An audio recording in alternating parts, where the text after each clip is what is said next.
تخيل معايا القشطة والفراولة والسكر والكنافة لما يجتمعوا مع بعض، ايش الناتج؟ اكيد انت عزيزي المشاهد، وفوقهم طبق لذيذ تحلي فيه مع حبايبك. بس ايش في قلبك في قلبك. طيب نجم الحلقة كنافة السنبلة. خبرتنا بلمستكم تفرق وسفرتكم ما تكمل إلا مع منتجات السنبلة. أول حاجة نفرق شعر الكنافة ونبرمه كده بالصحن وعليه السمنة يا سيدي، وصلي على النبي وسكرها. وطوالي على الفرن ينطبخ كده جهزت. وهنا خلطة القشطة، اهم حاجه كده في الوصفه القشطه البلدي، اوه يا سيدي، وهذه القشطه العاديه نخلطهم سوا.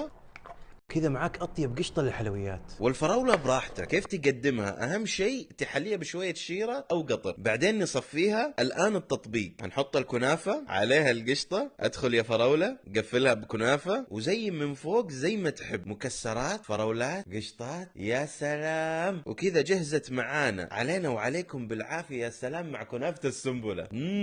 يا ويلي يا ويلي.